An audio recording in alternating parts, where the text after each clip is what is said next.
now 6:30. We obviously have a quorum tonight. Nice to see everybody. Tonight's our very special evening because we also have a number of other guests in our public hearing. I'm going to call the meeting to order. We are being recorded tonight, as we have been over the previous weeks, by Mr. White. Is there anyone else who is looking to record the meeting? No? Seeing none, I guess we can progress.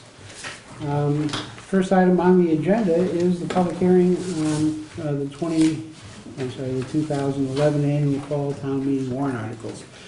I need a motion to open the public hearing. So Moved by Mrs. Bronk, seconded by Mrs. Cattouli. We are now open. Are there any members of the audience who would like to speak on a particular article, or would you like me to go down the list? I can do that. I'm going to do that. Let me see the articles that would affect us. Article 1 would be the first article. Is there anyone that would like to step forward on that? Any comments? In the public? For those, are the votes here, Kelly? The votes here? yes. Yes.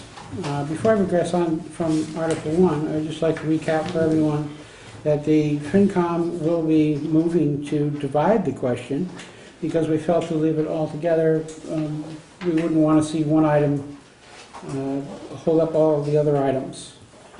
So therefore, we have gone and we've looked at each particular item. A, the committee vote for favorable action was 3-4-0. Therefore, we're not recommending the defibrillators be procured at this time. The 400 amp generator, the committee voted 5-2 in favor. The parking program, we voted 4-3 in favor. The prison transport vehicle was 0-7-0, thereby recommending four-wheel. I'm sorry, that the not be purchased, and a lot of that had to do with the timing. I'm sorry, it was 3-4-0. A lot of that had to do with the timing of the potential closing of the courthouse if it were to ever be closed. The four-wheel drive supervisor vehicle, the vote was 0-7-0. We're not recommending purchasing it at this time. The EMS ambulance rebuild was 7-0-0 in favor. And on the school buses, after much discussion, we voted favorable action 4-3-0. Article 2 is for repairs to the Wareham Free Library, which will be a financial matter. It is our understanding that the article will be withdrawn, so therefore we did not take any vote. Does anyone wish to step forward for comment? Seeing none, Article 3 was... Pardon? Sorry? Did you have comments for Article 1? Did you ask for comments for Article 1? It's a little hard to hear you because you're kind of... Yeah. Oh, I'm sorry. Public hearing is still open.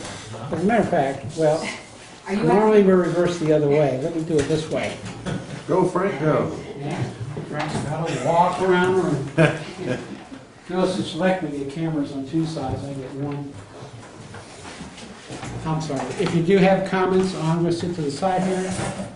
If anyone has any comments on Article 1, would you please step forward? Could you step forward so that we can also... We're going to... Well, we like everybody to be heard. Well, I'll just say, I'm Nora Bickey from Precinct 3. On Article 1, I believe at a couple of selectmen's meetings ago, it was stated that this was for the 2013 budget. Is that correct? Did I understand the town administrator say that during the selectmen's meeting? Mr. Town Administrator, would you address that issue for us, Sure thing, please? Mr. Chairman. I've tried to state this as clearly, and I'll state it again as best I can for the record. Notwithstanding any other funding source, i.e. free cash, or we introduced a concept last evening to the Board of Selectmen to collect some $3.1 million in outstanding real estate taxes, back taxes. Notwithstanding those or any other funding source that has been identified, Article 1, I do intend to submit in my fiscal 2013 budget that will be submitted in December. Okay, thank you. That kind of confuses me a little bit, because that means that we would be voting on it at town meeting, not really sure where the money's coming from. Is that correct? That is correct. The question is, what will the source be? The problem that we do run into is if we do not approve anything, even if the money becomes available, we wouldn't be able to approve it without a special town meeting. Or we would have to wait until the April town meeting. So what it does do is it does provide the ability to purchase it if funds become available once the sources are identified. Mr. Chairman, if I could just follow up. Yes. It's really not that confusing if you read the article. It really says that we will find a way to fund it, notwithstanding that process, which is a normal process that happens. The capital improvement plan goes forward. I'm going to ask Dave to chime in sometime in the, and I see the chairman of the capital plan is here, sometime in the fall. So we're looking for the authorization. These are the priorities, by the way. They were in my fiscal 2012 projection for what we would need for capital items. So it's not like, and that was approved by town meeting back in April. So we're following through on the public safety, school safety themes, if you will. And I've said that from the beginning. If we don't have the ability to find some other funding source, it's not like we don't have one. We have included it in the beginning phases of the building of the fiscal 2013 budget. And that's clear as a bell. So if we don't have certified free cash sometime later this fall, if we don't have a way to collect some of those back taxes that I tried to illustrate to the Board of Selectmen last night, that as fast as we try to run, we're still, $2.5–3 million out. If we collect those back taxes and their one-time revenues, I would be inclined to submit to the Board of Selectmen and to the Finance Committee. That's one way of financing one-time capital improvements that are listed in Article 1. If I might, as Yes. a member of the committee, ask a question. We have something, if I understood correctly, we have something in $3 million in back taxes? 3.1 million. Okay, 3.1 million, my apologies.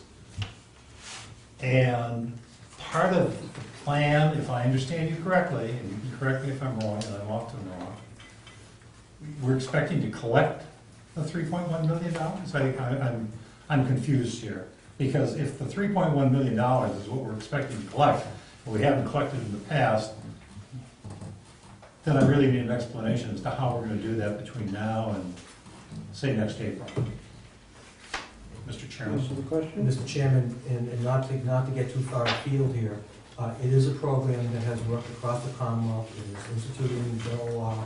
It has worked in places like Worcester, in Haverhill, in Methuen, and other cities and towns across the Commonwealth within the fiscal year.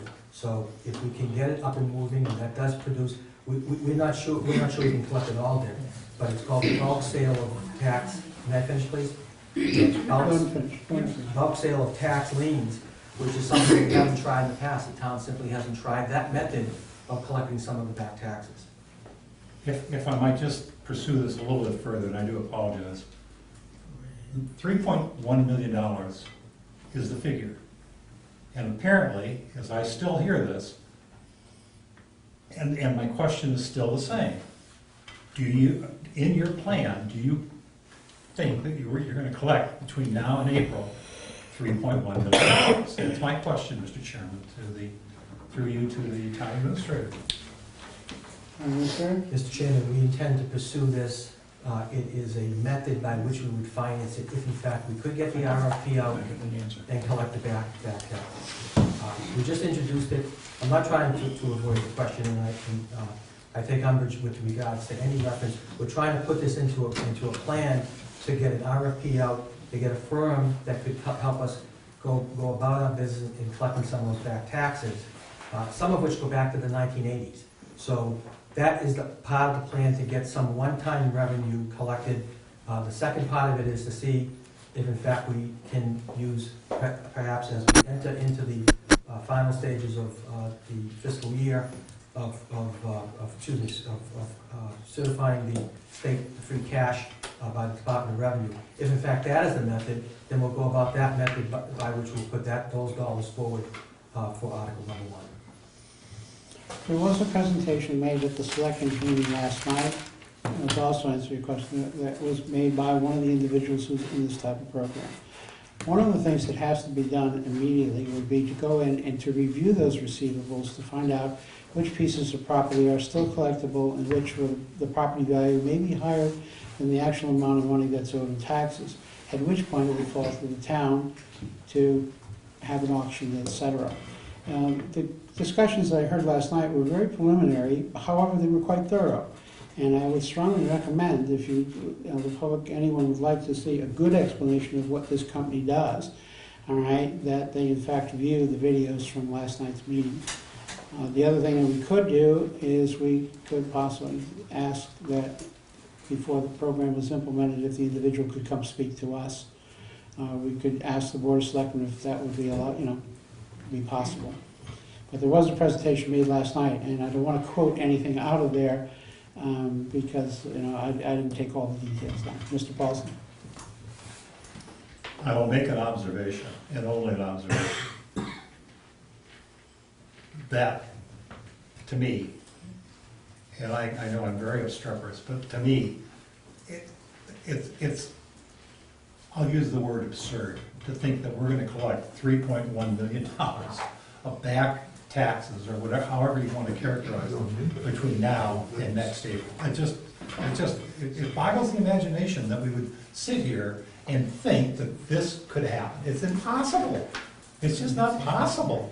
And we can't run the town this way. And that's a statement as opposed to a question. I apologize. Mr. Chairman, if I could, through you to the member, we never said that we were going to collect the $3.1 million. We said that we were going to investigate this as it has worked in other cities and towns across the Commonwealth, where maybe we get 50% of what is on the table. That 50% will at least get us in to clean up some of our back taxes and rolls by which we would put those dollars towards a capital improvement plan. Because it's one-time monies that would go forward. This has been done I've talked to mayors, I've talked to town managers, and talked to town treasurers.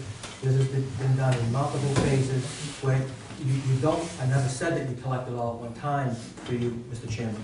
It's a program by which you start to get a program where bulk liens are sold at one time, and maybe it's $1 million. That's $1 million that we didn't have yesterday. And from where I sit, those dollars are much needed, and to be quite honest with you, we should have been going after these dollars many, many years ago. This is a change. This was a change in the state statute that allows companies to go through an RFP process and to bid on providing us with this service. And Chairman stated, I'm happy to have the fellow from Starlight Square come by and brief the committee if in fact you would like that. I think we probably should do that. The number is 3.1 million that isn't back taxes. I would have to say in last night's presentation, it was never presented that they would collect all of it. There is also another caveat that exists in this, and that the amount that they're supposed to pay would be whatever they purchase in back taxes, plus 50% of the interest that's due on that. All right. However, he also said that there was some legislation that was also being tended to as well. So he had no formal presentation to make last night, but he did put the basics of the program down.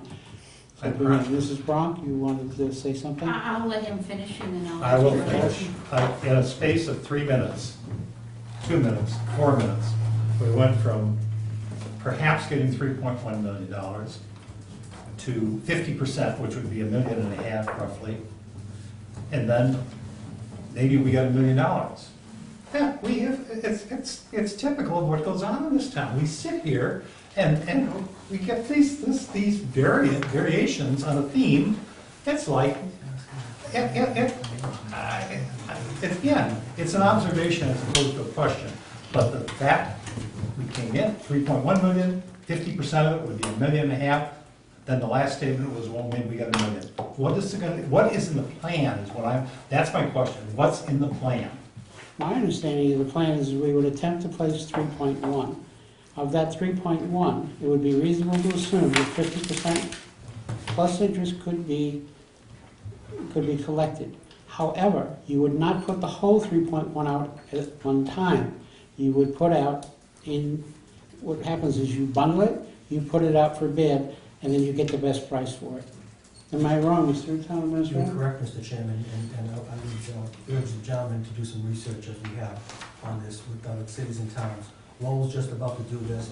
I don't think anybody can say precisely what the number would be, because as the chairman has indicated, and we'll get you a copy of the report that was provided, but, you know, I'm sure that the gentleman can do his own research and see the other cities and towns, Lowell, Fitchburg, Haverhill, other places around the Commonwealth have gone out and found those to do this and do it successfully.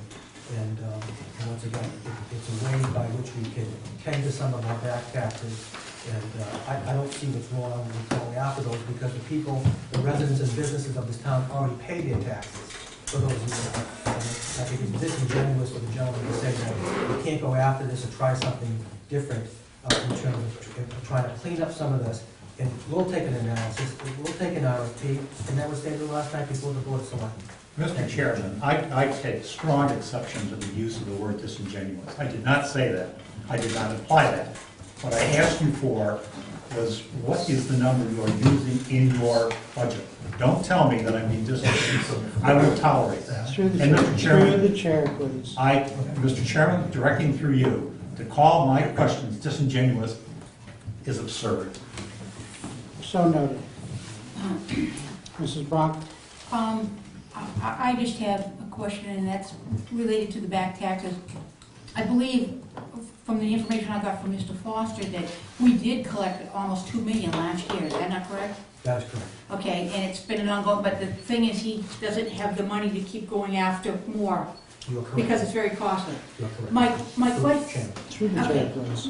Mr. Chairman, my question is, all these people that owe the back taxes, if you look at them, you will see that they owe more on interest than they do on taxes. And if we're willing to pay a firm to come in and maybe pay them 50% or 40%, isn't there any way you can work with the residents to do something with the interest? And that maybe they would be able to pay for that? Do you understand where I'm going? I do, Mr. Chairman, there was prescribed laws and procedures that have to be followed to get moved back. And some of the interest, like you said, is upside down on the property and the value of the property. And I do appreciate your questions because they are on time. These are questions that we have to look at parcel by parcel to see what we can put out in various phases. The chairman called them bundles, various phases of bundles of the program.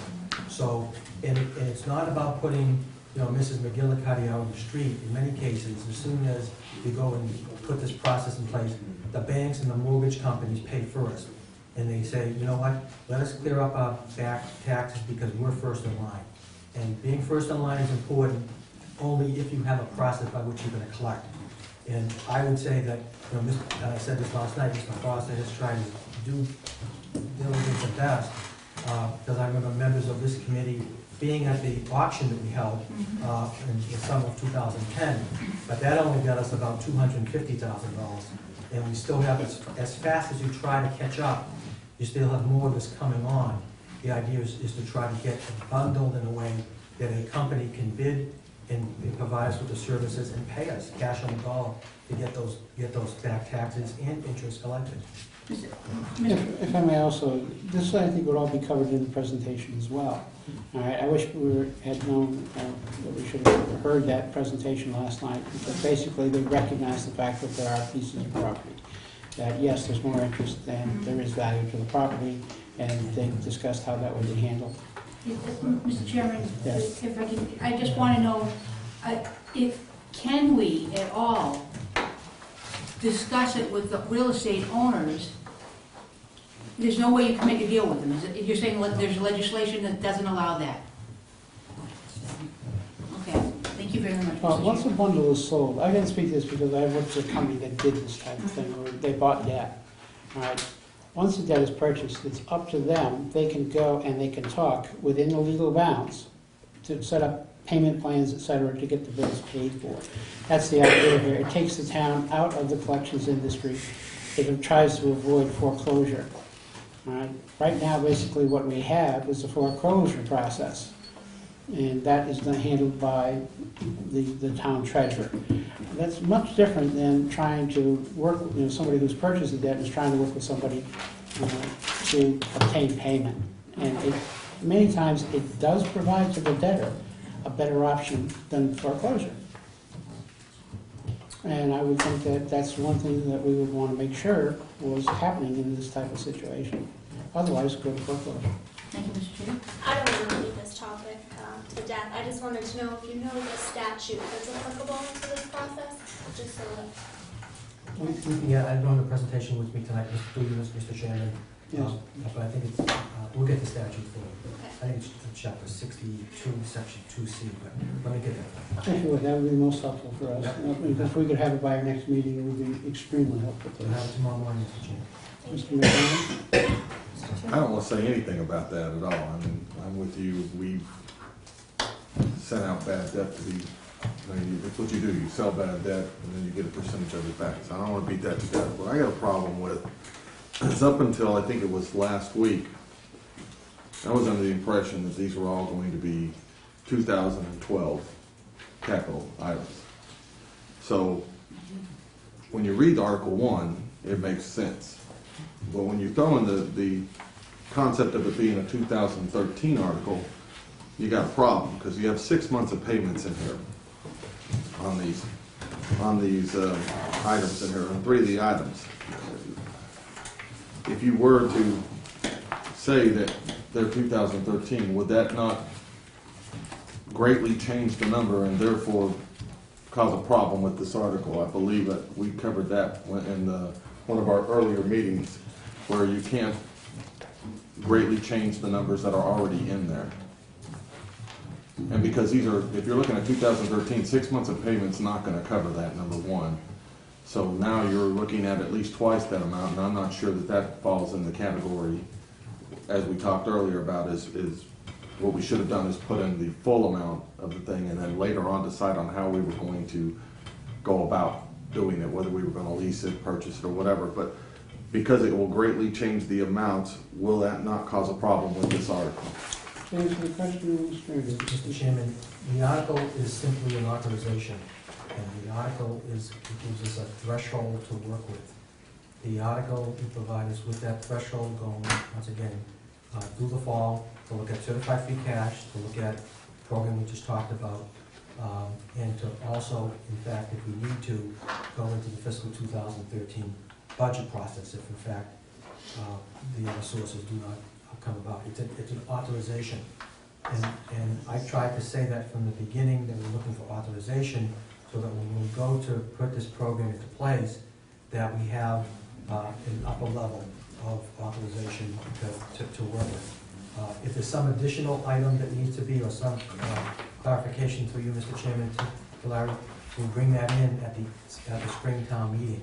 If in fact there's additional clarification that's needed with the capital improvement program. So that's what we stand, looking for that upper threshold of authorization to follow through on the planning process. Question for the chair. If you have an item which you have funded here for 6 months that is not purchased in that 6 months but goes to the spring, will it be reintroduced? That's correct. With a full year's expenditure Correct. in the spring meeting? That's correct. So that's my question. That would be my question. Since we're in a public hearing, Tony? Tony Scott, here, Precinct 1. I understand through you. I understand this says the town administrator says to appropriate, but there's other verbiage in here that says to raise and appropriate, borrow or transfer. So there's a whole host of things that you can do in here, which gives me an impression that, yeah, appropriate, but there's other things in here. If this is part of the 2013 budget, that's where it belongs. And it belongs on the spring town meeting, not the fall town meeting, to allow this. These are commercial leases. And you've got 6 months to put some of these leases through and to get your vehicles or whatever it is that you're purchasing. We're talking 2012.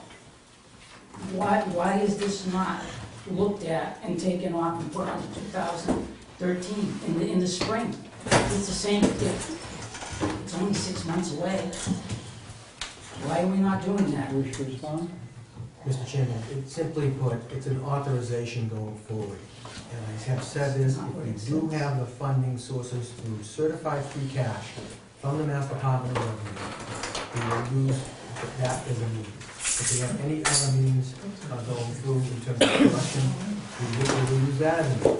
If we don't, we'll include it in the fiscal 2013 spending plan of the state. I think it's pretty clear. We're trying to get these as priority public safety items. I look back at, I pulled 2 years of capital planning minutes, and we've been talking about school buses and replacements for a couple of years, going back, I think, at least 2 years from what I could see.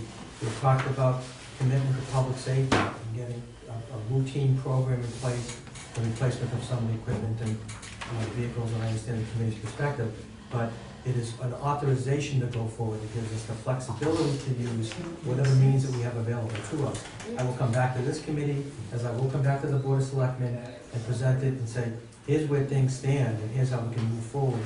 If we have an amount certified by the Department of Revenue for free cash, let's look at using that as a means to getting this done in this fiscal year. But absent of that, because I don't know that today, absent of that, we need to be able to move this authorization forward, in my humble opinion, so that we can get this authorization on the books and then start to put the capital improvements in place. Does that make sense, Sid? No. I'm sorry. Mr. McDonald, Mrs. McDonald, Chair recognizes you. Well, she's my wife, so let her go first. Liz McDonald, through your chairman. Let me try to understand this. You, Mr. Town Administrator, are asking town meeting to authorize 6-month leases and the money for that lease, correct? We're looking through you, Mr. Chairman. Yes. We're looking for authorizations that are in Article 1 that we intend to fund if monies are available in fiscal 2012. Absent of that, and I think I've said this 3 ways, it's like, absent of that, we will adjust the capital plan in the fiscal 2013 budget that I will submit in mid-December for approval at April town meeting, with the adjustments in them. Okay, Chair, Yes, go ahead. I have several questions. I'm just asking them small, baby steps. So, through you, Chairman, are you signing leases for these vehicles? Not until the funding sources are put in place. But only the 6-month funding? All of the funding, any of the funding can't, until we have the program in place with the authorization and the funding sources behind them, we will not put the capital program forward. Is that clear? That, through you, Chairman, that is foggier than when I walked in the door. The 6 months is appropriate out of this current year. The lease would have to be for the full term. So if he's leasing a vehicle, he has to have authorization for 3 years, of which only 6 months would be paid in the current year. So that's why the numbers are the way that they are. And you'll notice in the explanation, McDonald, you'll notice in the explanations. Oh, I'm sorry. All right, there we are showing both the 6-month payment and the annual amounts. All right, so that the voters would understand that the lease is for the full 3 years, of which only a portion might be used in the current year. Okay, Chairman, through you, that I understand. What my question and concern is, we, the town meeting voters, through you to the town administrator, are being asked to pay a 6-month portion of a 3-year lease. Correct. Okay, now, we can approve the 6 months, and in spring, if we don't approve that money, we've already signed a lease that we have to pay for that money. The same as we have with the police cruisers. Yes, it's authorized in the next budget. Mr. And Chairman, it would be part of the budget. it would be part of the budget. It would be part of that, and show as a budget Yeah, payment. if you look at the charter, at the Article 4, section, I think There you go, Mike. it's section 3.0 of the charter. I already have the charter to sign these. So we will adjust the 6 months into the rest of the plan going forward in the fiscal 2013 budget. Okay. Go You ahead. understand it? Thank you, Chairman. Any further questions? I'm all set. Mrs. Mc, Donahue? Thank you, Marilyn Donahue. And my question just relates to the fact that we have 3 lease issues here. And do we know that that is more cost-effective to look at leasing as opposed to purchasing? Because what I hear here is that there's some concern over that word borrow being in here. I'm much more concerned about borrowing for a lease than I might be borrowing for an actual purchase. So the question is, do we have figures that tell us it's more cost-effective to lease than it is to purchase? Mr. Chairman, through you to Marilyn, and it's a good question. We've been grappling, I think the community has been grappling with this as well as the Board of Selectmen and others about capital purchasing and leases. And where we have found it has been cost-effective, the term lease has been used. Like as an example, the chairman used police cruisers, which take a pretty good pounding every year. And after the 3rd year, we've got 135, 150,000 miles on them. That's effective use of lease, in my opinion. And in many cases, we don't have the maintenance department or the maintenance crews to take care of the equipment like we perhaps had in the past. So we have found it to be to the advantages of the town. I've recommended a leasing program where it's an outright capital purchase. We've recommended a capital outright purchase. Thank you. You're welcome. Mr. Bolton, is there anyone else who wishes to speak or refer? Mrs. Becky? A follow-up question. One of the other options mentioned was free cash. I know last year some of our free cash was disallowed. Can you give me an update as to where you believe our free cash will stand this year? If that in fact will be certified, has been certified, has the DOR been in contact? Can you explain to me how that would go about? Can you answer that one? Yes, Mr. Chairman, through you. Certified free cash is exactly what it is, Ms. Dickey. It's certified by the Mass Department of Revenue, and that's based off of the numbers that we submit to them off of our balance sheets and completion of the fiscal 2011 audit, which we have been steadfastly working upon. And the auditors, if you look across the way, the lights are burning at Town Hall, trying to finish that audit up. Every city in town, you can't get it done before the October town meeting. It happens sometime in November, sometimes into December. And that's been my experience. So once we have that number, before I submit my town administrative budget in mid-December, I report back to this committee and to the Board of Selectmen as to where we stand on certified free cash from the Department of Revenue. Thank you. And that free cash that was disallowed last year, does that ever come back to us? Will that be released? It's actually a cumulative amount. What would happen is it would be determined as what the free cash is at the end of 2011. Some item might be identified to 2010, but it might be typical. Our 2010 is already certified, but we were told by letter from the Department of Revenue not to use any funds after a certain date. Right, and that before this year's free cash would be certified, we had to have audited financial statements. So even an estimate at this point would be inappropriate because we don't know what their stance will be on various items. Was there someone, Mr. Paulson? The issue of certified free cash, the statement's been made, and it sounds like, when it's made, it sounds like a fait accompli. But it's not a fait accompli. It really isn't. Because the state said, and I saw the letter to Mr. Andrews, a copy of the letter to Mr. Andrews, stating that they want audited statements for 2010 and 2011. And I think it's a fair question to this committee, to people here, and to the audience. Where do we stand with regard to getting the 2010 audit done in order to satisfy the state's requirement, not request, but requirement, that we have that in their hands? Because if we don't do that, they're not going to certify our free cash. I mean, that's the way I read the letter. They're very firm about it. That's the way the letter reads. I believe at the selectmen's meeting last night, the status was given, but if you wish to repeat it. Mr. Chairman, we are working to close down the fiscal 2010 final stages of the audit, fiscal 2011. For every city in town, that should be quite clear. If you go on the Department of Revenue's website, if Ms. Vicky or others want to go on the website, every city and town has to have audited financial statement before free cash is certified.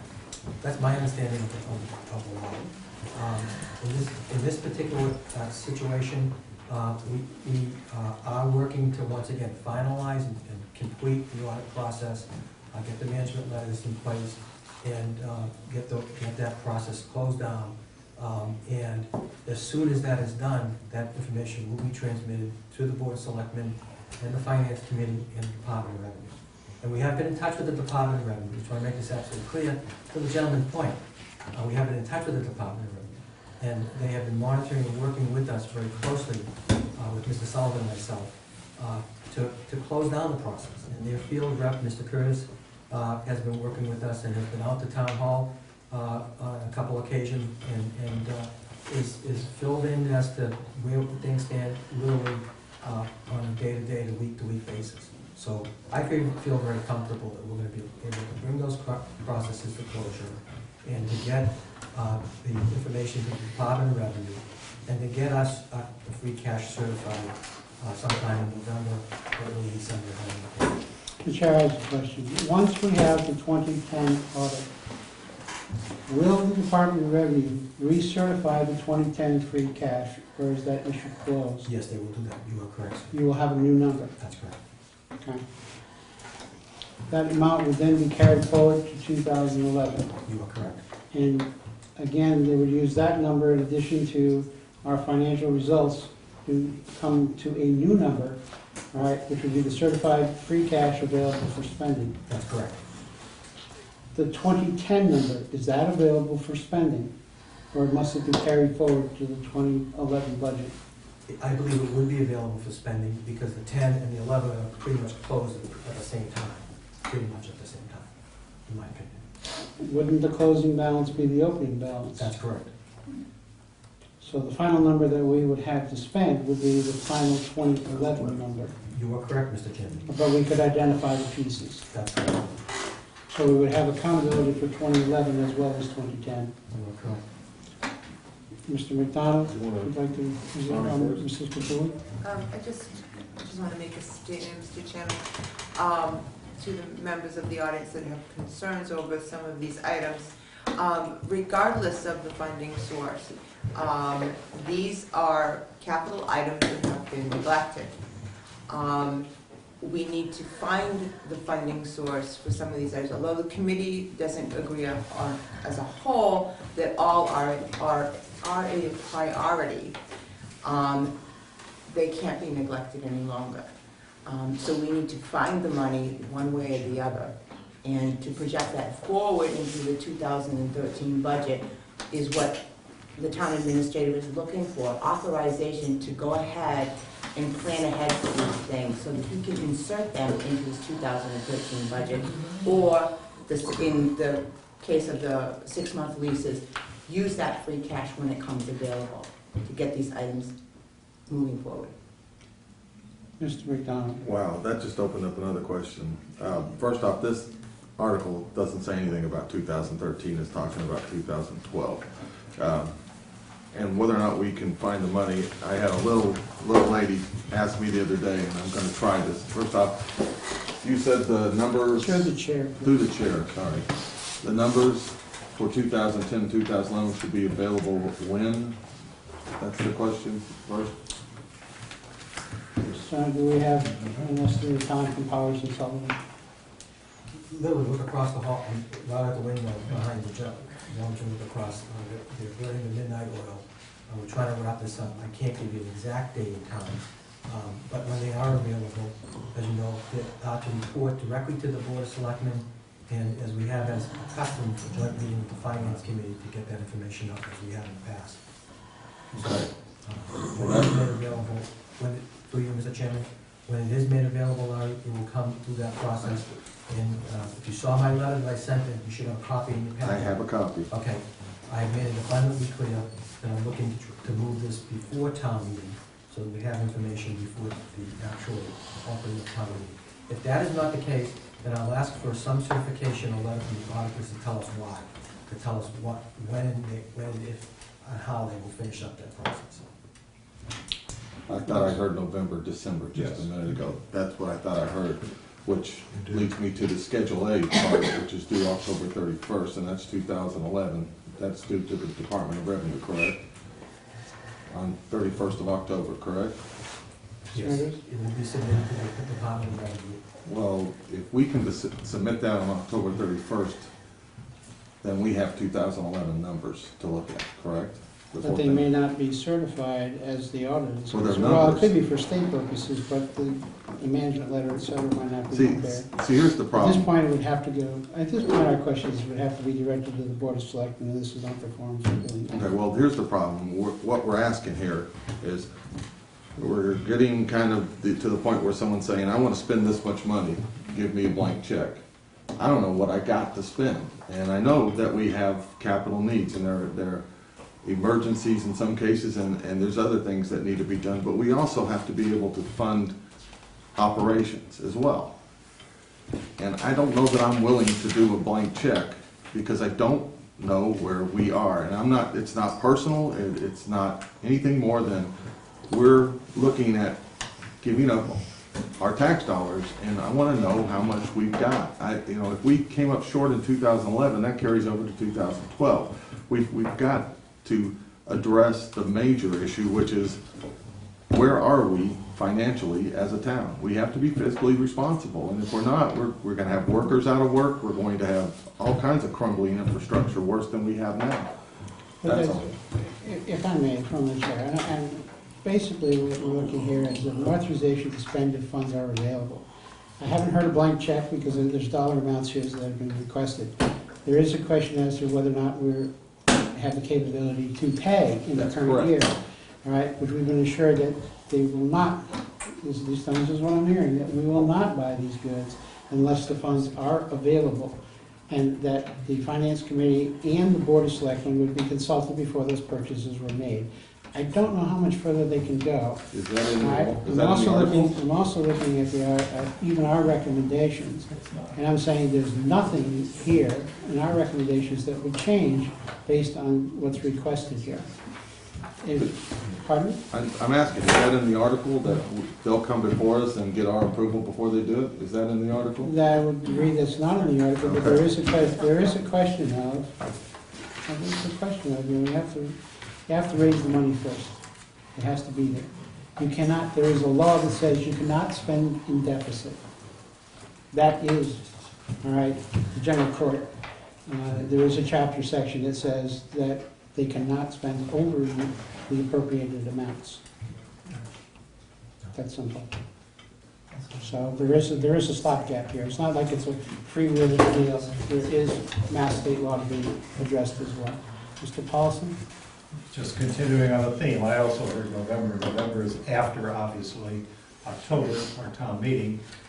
And to the question which Bonnie raised, which I think is a legitimate one, or the observation,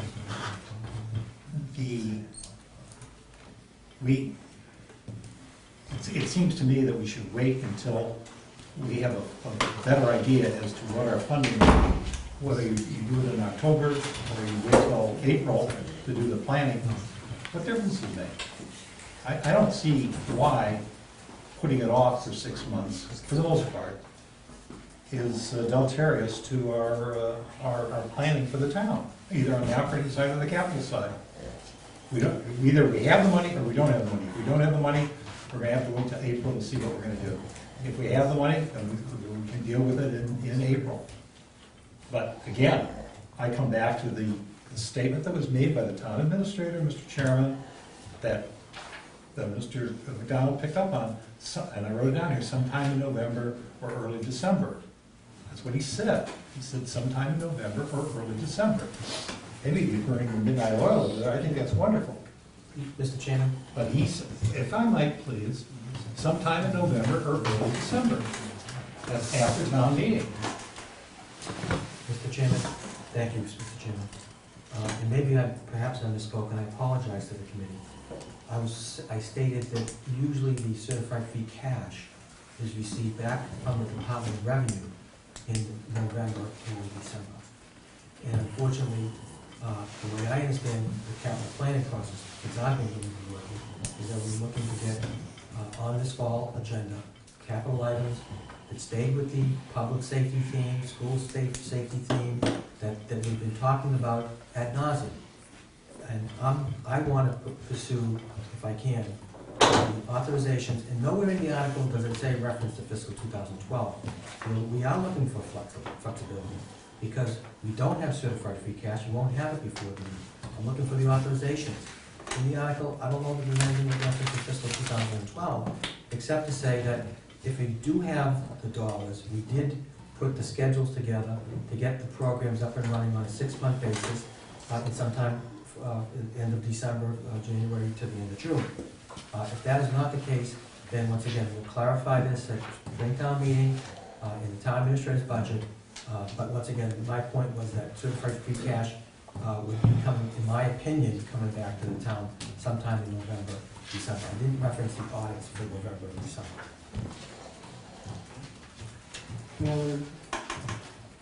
We start to wrap this up. Yeah, We're starting to go in the circle. just wrap it up, Yeah, that's going fine. into a circle.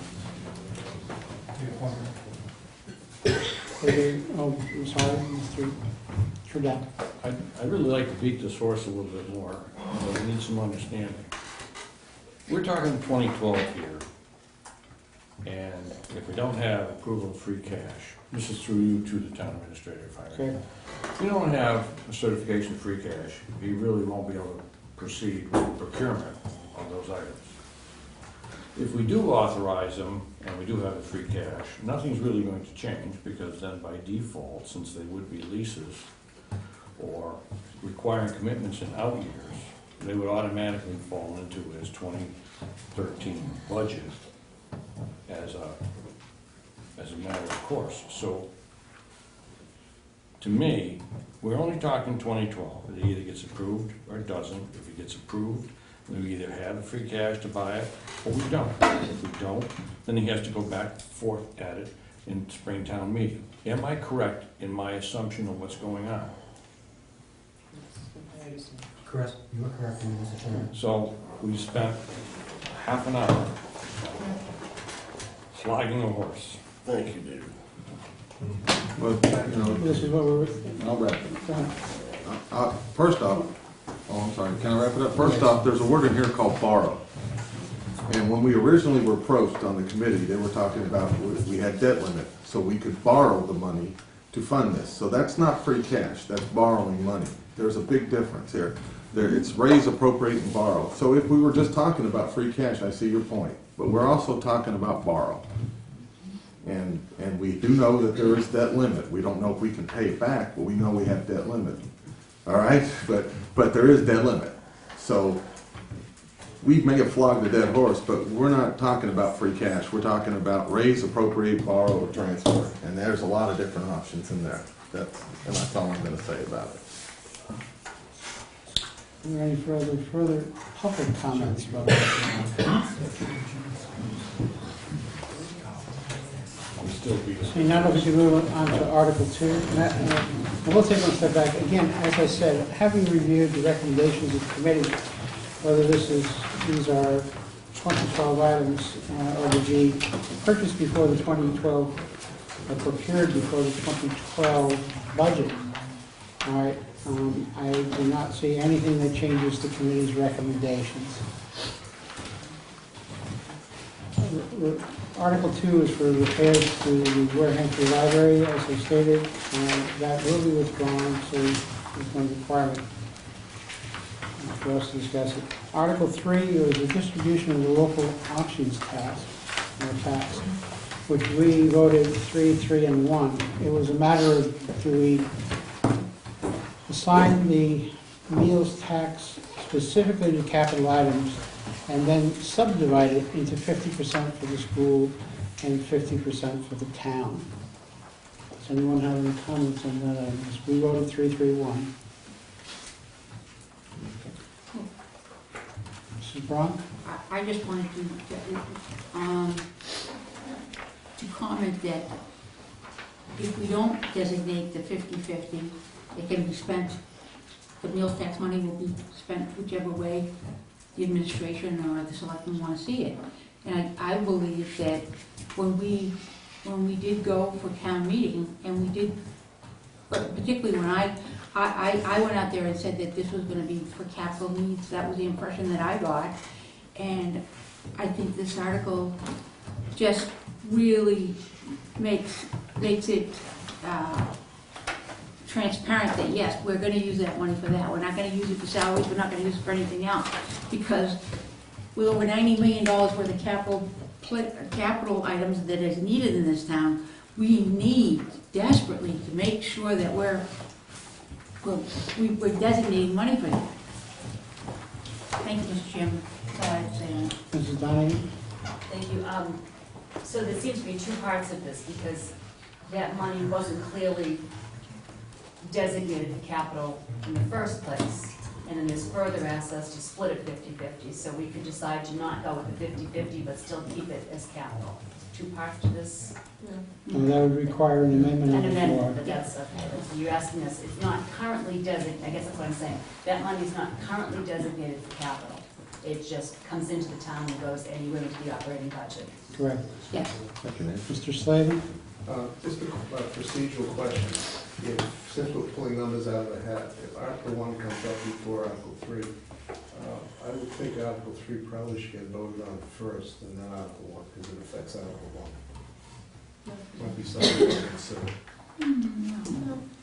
I have to talk to the boss on that one. Well, I'm bringing it up because it's probably looked back. I believe the change in the town charter says that it's done by lottery. Unless the moderator changes it, we could make that request. Money article, if we had those.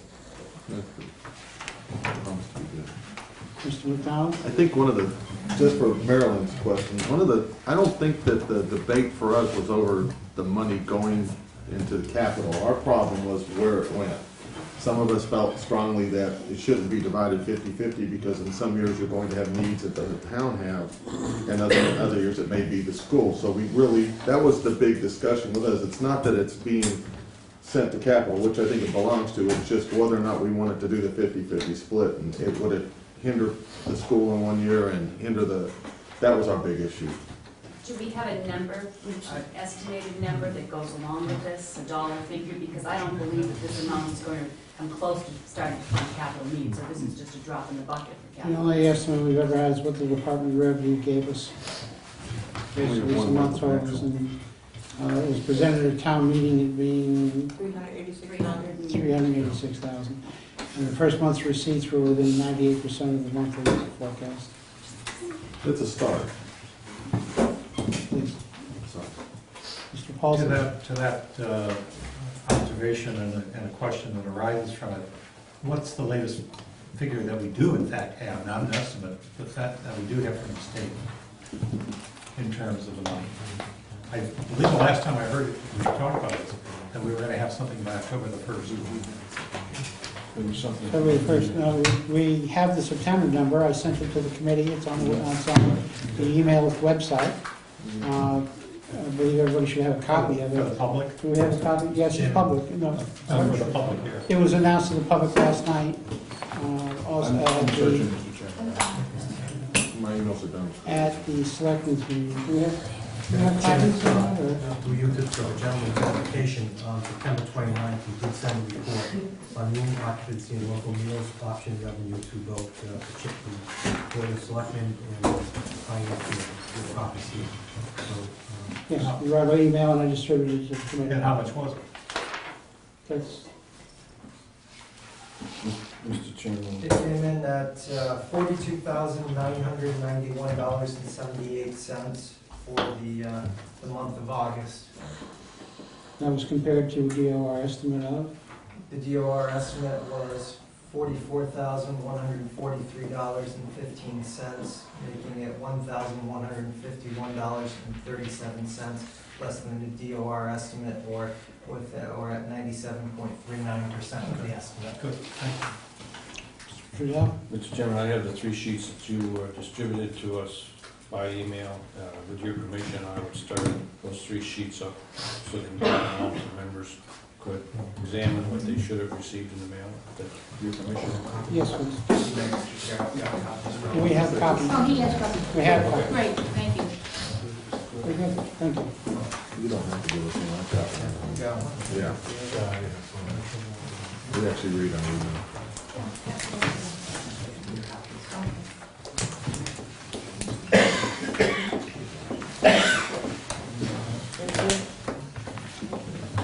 I'm set. To the committee, I will add to the agenda for our next meeting discussion, sending a letter to the town moderator requesting Article 3 be considered after Article, I'm sorry, Article 3 be considered before Article 1. Chairman, perhaps, I know the moderator's gonna meet with town council tomorrow. I would think we need some type of a legal opinion on this, or some read on it, because I'm not sure. We'll take our direction from whatever the moderator tells us. I will put it on our agenda for the next meeting. Mr. Slavin? We just reviewed the section, the moderator does have leeway to do that. If she thinks one article will affect another article. Well, we'll just, It's written in our system for he does have a second.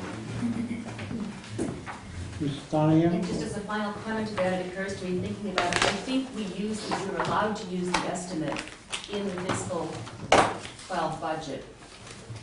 So I think that number's already been called for, so I don't think even if we vote in favor of this, it won't take effect until fiscal 13. That's correct. This will require a special act of the state So legislature, it's really a so moot point as far as whether it comes first or after. Right. Right. And we get it through the legislature. any more on Article 3? Articles 4 through 9. Mr. Town Moderator, will we expect anything to come before us before the town meeting, or they will remain as unsettled? Excuse me, Mr. Chairman. We have two articles that the Board of Selectmen have approved. And they, the labor's contract and the Department of Dispatches contract.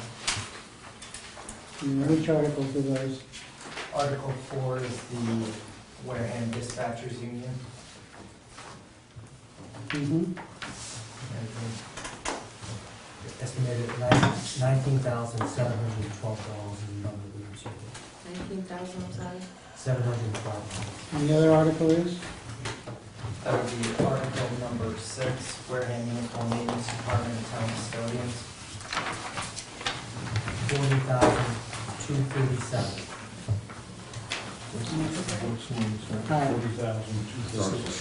I'd like to place those on our next agenda, all right, with all details that are associated with the agreement, so the committee has a chance to discuss it.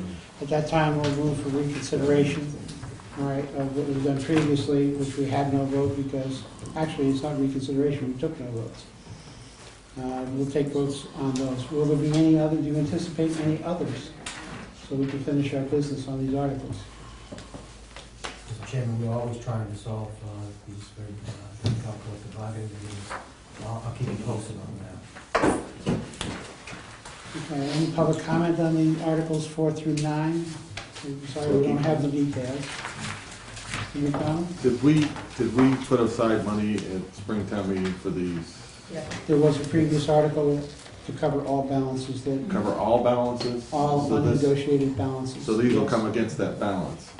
Am I correct? Are you- They are funded out of a reserve account that was established in spring. Okay, Correct. okay, that's what I was trying, that's my rookie Yes. thing for the day. One? Do we know, producer, do we know how long are these contracts for? Again, we'll find that out next week when we have the actual contracts.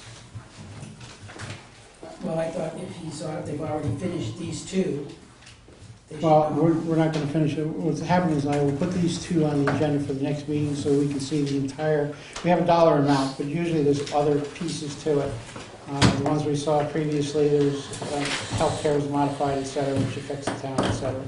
So rather than try to, we won't move on this tonight. We will definitely wait until we hear the entire contract. All right. Mr. Paulson? This is somewhat tangential, but let me ask the question. Hopefully, it's not flagging a bit for us. I know this Article 7 deals with the police union, and I did not hear that as being one that's ready to be settled. But looking at and here's the tangential part, looking at the variance budget for the very first month of the year, I see that the police are 13%, which on an annual basis of their expenditures would equal 150% of their budget. That's questions out of order at this I point. We can I deal said with it was that. tangential. We will be talking about July and August after we finish the public hearing. The only point I would make, please, is that all of these things are interrelated. They're woven together. And I see this related to this. Thank you. This would be one of the things also that needs to be considered going forward in the budget as well. I was just gonna make a suggestion, maybe putting all of the collective bargaining agreements on the agenda, and then we can see which ones are available at that point. If we only put two, That's probably what I will do, knowing that there's only two to do, just in case just anything in else case comes any, up. unexpectedly. Right, because of the open meeting laws. Water pollution control facility capital improvements was article number 10. FinCom was concerned about where how the purchases or procurement would be funded. There is a safety issue, so we did support it. We voted 7-0-0 for favorable action.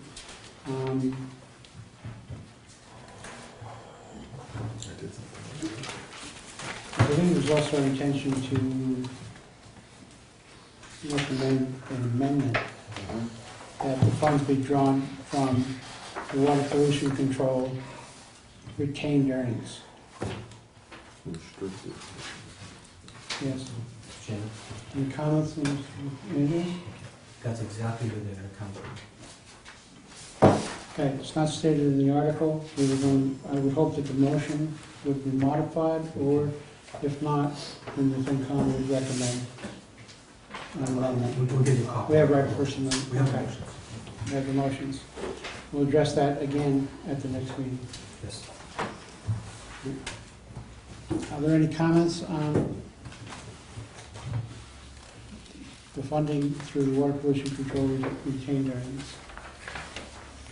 Seeing none. Article number 11 is a transfer of funds to the Harbor Master's Maintenance and Improvement Account. This is basically internal to that particular department. We did approve 7-0-0.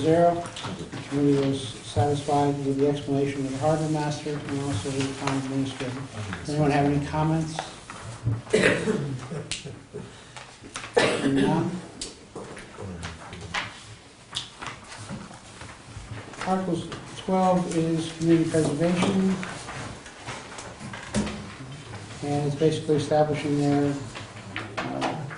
affordable housing reserve and a transfer to their administration and a transfer to their, from the basic fund to the budgeted reserve. The committee voted 7-0-0. It's a housekeeping article. I don't know if anyone has any comments. Article 13 is also a housekeeping article. They're voting into the various reserves, 55 for affordable housing, 50 for, take that back, instead of article number 13 is housekeeping. It's returning $55,000 of previously appropriated funds that are unused. We're voting 7-0-0 in favor of allowing those funds to be returned to the community preservation general fund. Any questions? 14 is, again, it's a housekeeping article. We don't necessarily state that here, but it's basically to cover the debt service on Tremont Mail and to cover the debt service on Bryant Farm. Anyone have any comments? No public comments? Article 15 is for... Excuse me, I'm Yes. What's the status of Tremont Mail? That would- Well, we don't have anyone here that I know of that can speak about that. The gentleman, Mr. Slater, has left the room, so I'll ask him. I'm not sure. I'm not sure. Article number 15 is for town hall repairs from CPC. We're recommending to support that 700. Our recommendation is contingent upon the fact that it has been designated as a historical preservation site. That being the case, we're recommending 700 that the expenditure be made. Any comments? Article 16, we're transferring funds from the Community Preservation wants to transfer $50,000 to the Conservation Fund. The committee voted 160 when it comes to favorable action. We do not recommend this. We feel the general feeling of the committee was that we were moving monies out of a process which included the town meeting, and we didn't see much wisdom in doing that. We'd like it to stay the way that it is, rather than the money being available without a vote of the town meeting to another body to spend. Anyone have any comments on our recommendation? Nobody on the committee wants to say anything? Article 17 is basically a housekeeping article for the towns. It's a community events fund. It's a formula, 70% of the hotel motel tax, which subsequently the amounts were increased by 2%, thanks to the last time meeting, and 40% of the parking meter fund revenues go to the community events committee. We don't have a solid number at this point, but it's a formula. Whatever is certified by the state will be multiplied by those two numbers, and we go from there. Mr. McDonald?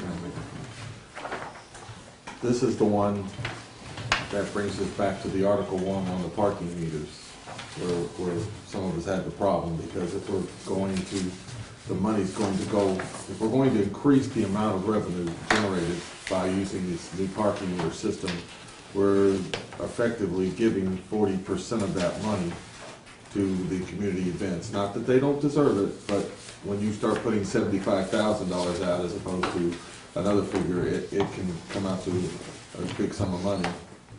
So that was, I think, one of the concerns with that article. The original capital article was not that it's a great program. I think it's something we need to do, but this is we might want to re-look at the percentages. Sorry, Bonnie. We might want to look at the percentages based on the dollars that are going to be generated. That was one of our issues. That was one of our issues. The committee also recognized the fact that you changed this formula since a special act of the Massachusetts legislature is now in place for this division of the monies from these sources, that we would have to have an article presented to the town meeting to go back to the legislature and ask for a change in that article. We take a special act. Any other comments? Article 18 is a non-financial article, so according to the rules of our public hearing, we will not have to address that.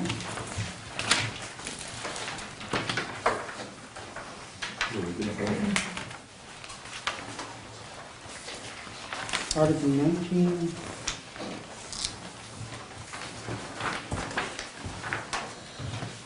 Affordable housing local initiative. Yes. Question, I'm sorry. On the earth removal, could we just come back to that? Am I missing something? There are some financial implications there. We did talk about them in committee. We voted against it. Which financial implication are you referring to? What specifically, please? Well, one was that the proponent said that when he was asked by one of our committee members, would anybody lose their business, the answer was yes. That's not the town. That's not the town, though. And the only other ramification I heard was a possibility of 25 cents a ton as a possibility. But again, there was no solid facts or anything close to that. I just might pursue this a little bit. We're very experienced in lawsuits in this town. We really know how to do them because we have a lot of them. It would seem to me that, and I think we did the right thing in what we did here in terms of our vote, had we gone forward with this and approved it, we would be inviting yet still another lawsuit. And that's when I raised I think that's a, the question. I think it's a good point to raise at town meeting, but we did vote as a committee against it. Voted against it, did we? We voted against doing it, yes. Yes, you did. I used to talk to you. The affordable housing, we also voted against, and part of that had to do with the fact that there were some legal issues involved in it. I don't know if anyone has any additional comments on that. Isn't it, go ahead, I'm sorry. Mr. Snyder? Mr. Chairman, the Affordable Housing Committee is scheduled to meet on this issue. It's probably going to be kicked off When, I'm sorry? tomorrow evening. And that's why we voted, that's why we voted against it, because at that time, she did not know whether or not they were gonna rule the article. But she was hoping that they would, so. Once the committee is met, again, we could speak with them. Mr. Trudell? Through you. I thought one of the other reasons that we voted against it was that there were laws in town to have people be in compliance, and that this would be funding people who were not in compliance, but were making revenue by not being in compliance. So there was more than one reason for us to vote against this. This is true. It's also in our committee recommendation on the warrant. Are there any comments? Any public comments? Mr. Snyder, I would appreciate it if somebody from the Affordable would contact me, so we'll see if we need to put it on our next agenda. Absolutely. Article 20 on Excuse me, checks and balance. Pardon?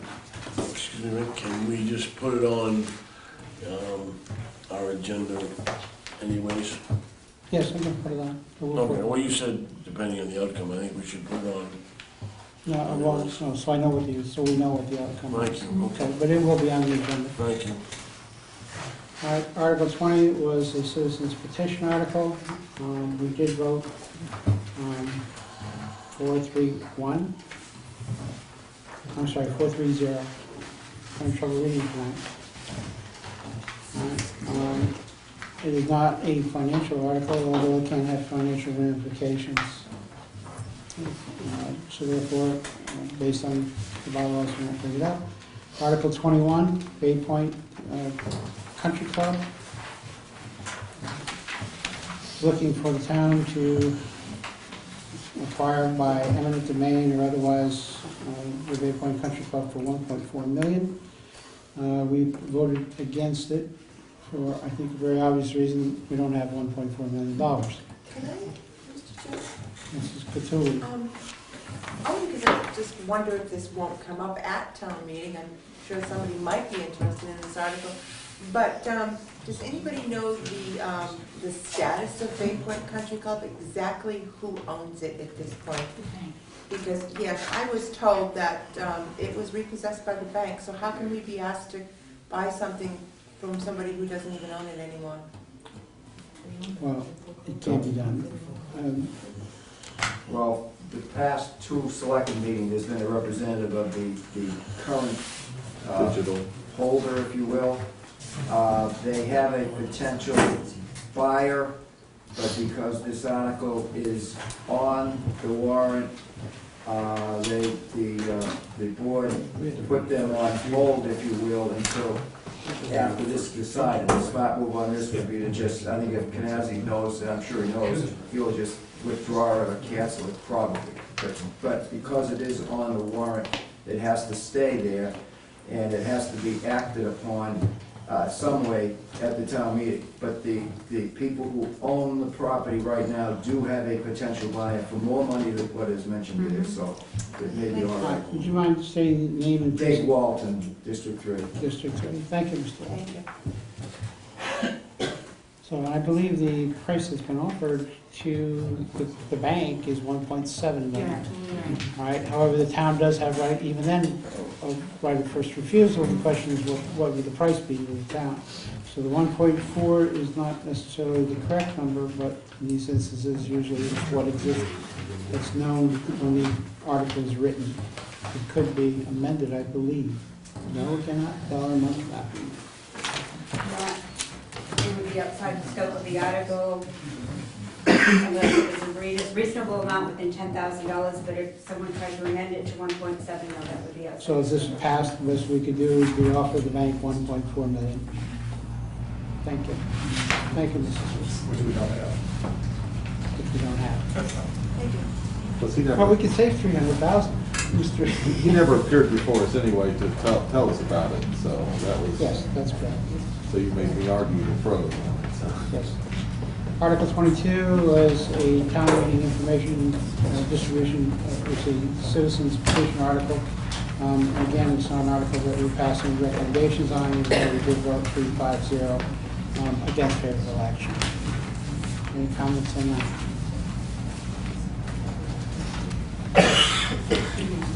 Any other, yes?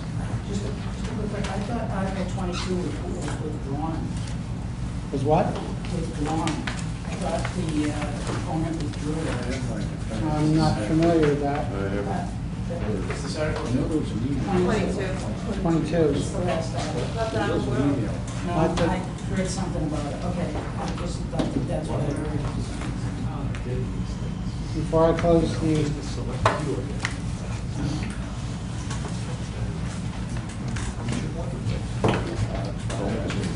public meeting? Public hearing. So before I close the public hearing, does anyone else have any other comments that they would like to make to the committee? Seeing none, the chair will entertain a motion to close the public hearing. Mr. Gray, moved, close. Mr. McDonald, seconded. All those in favor? Aye. Opposed? We have 900. Very good. Almost the first. Yes, almost the first. I believe the next item on the agenda is Sam?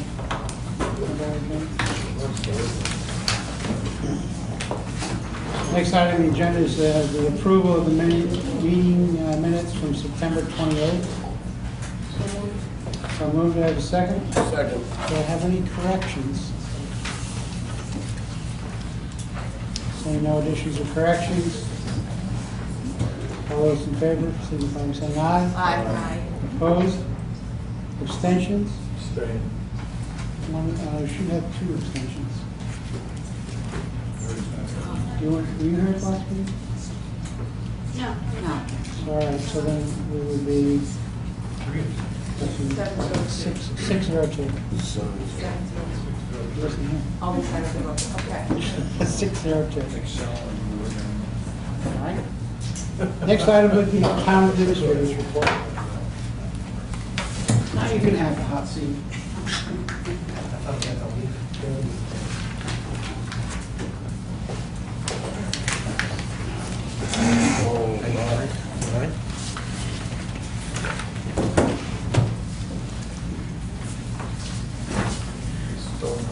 Mr. Chairman, if I could, through you to the members, Eric's going to be handing out, I think it was mentioned earlier, the July 2000 revenue and expenditure reports, July and August. This has gone to the Board of Selectmen, it's on the agenda for discussion. Wanted to make sure that you had these, and once again, I think you previously had gotten the July report sometime in the past week's time. And Mr. Sullivan has made copies for you to review. I think all the members are aware, I received a copy. Unfortunately, I was out of the state when I first received it, but I did distribute it out to everybody through our email system again. Does everyone have a copy? No, not yet. No, those are together, you are messing things up. You are messing things up. They'll stay together and I'm what? you're messing them up. Oh, Those okay. are both your copies. Yeah, financial challenge. There's 2 sets. They're 2 different members. You're being so good about putting things together. Wow. 2 different sets. Messing things up. This is 2 different months, not 2 copies of the same month. Exactly. Not a revised copy. Very, very good. Excellent.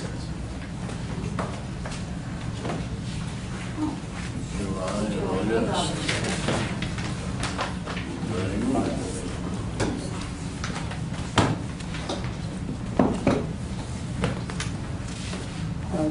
For the record, these are financial statements for both expenditures and revenues, I believe, correct? That's correct. For the months of July and August, inclusive of narrative. And what Mr. Sullivan has, I'll turn it over to him, has attempted to do here is to give you an executive summary report, once again, through Chairman Cruz, executive summary report of some of the items that I think the town would want to illustrate to the Finance Committee. Eric, do you want to take a stab at this? Do you want us to go through July and August, or do you want to take a look at these, Mr. Chairman? If I may, I believe they've already received July, at least half of the members have. There was in the executive summaries, some explanations for some of the outliers that may be there, and some explanations that sometimes you can't break it up into just 12 installments. It wouldn't work that way. So I'm hoping those were some effective summaries for you. And some of you have not had time to digest it. And for the August report, I've done the same thing. I did leave off the information from the July report to the August, rather than us at the end of this having a 40-page document or something. So. What's the wish of the committee? I was going to ask a question. Sure. When we looked at these original roughs in the spring, if you look at the percentage unobligated, it actually is not the unobligated amount expressed as a percentage, but it's the obligated amount expressed as a percentage. And I know that's picky, but that's generally where my eyes roam first. Okay. We are still working with Tad on Vadar for any of the, and when I spoke to him, I said that this is the first night I'd be with you, and then I was sure he and I would sit down and have some corrections to make, so they are welcome.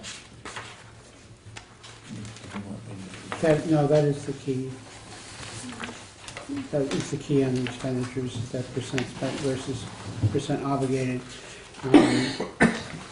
It also has been noted, I did note to them when I first saw the report, that on the revenue side, the fiscal year 2010 and the fiscal year 2009, the column headers need to be right justified. They're not justified at this point. It's not a big deal, but it's a small little thing. 2011 is also in the same situation. So we're aware of these. Does the committee wish to discuss these now, or would you like me to put them on the agenda for next week for full discussion?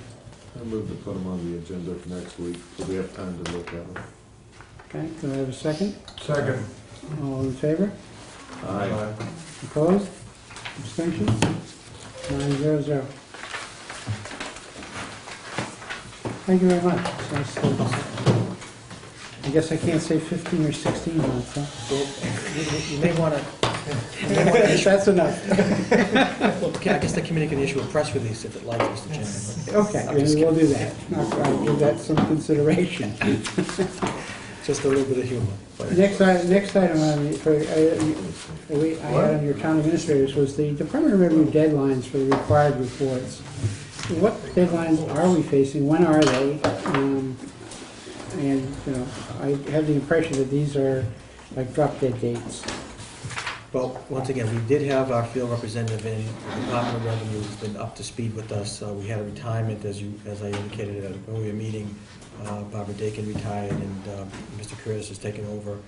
We are working with them on all of the deadlines pursuant to the letters that we have been issued, and we are working on Schedule A documentation for the Department of Revenue, and that will be part and parcel of the closure of the fiscal 2010 and 11 audits that will provide detailed information for those reports. And I can give you, there's a spreadsheet that I can come and give you the actual items that are due by department, from the accounting department to the assessing, treasurer collector's office, and I'm happy to do that. From what I understand, you have not missed any deadlines to date, and we'll provide that spreadsheet to the committee so you can look at it and see exactly what we have for documented deadlines to have multiple fiscal departments working on the completion of Schedule A for the town. And my understanding is it's October 31st, That is correct. Halloween? Yes. I'm sure exactly what date that falls on, but it's close. That's preliminary. So Yes. that would be a preliminary. And I would ask the committee members to treat it as such as well. It is a preliminary. It is subject to review by the state. All right, it can be adjustments to it, so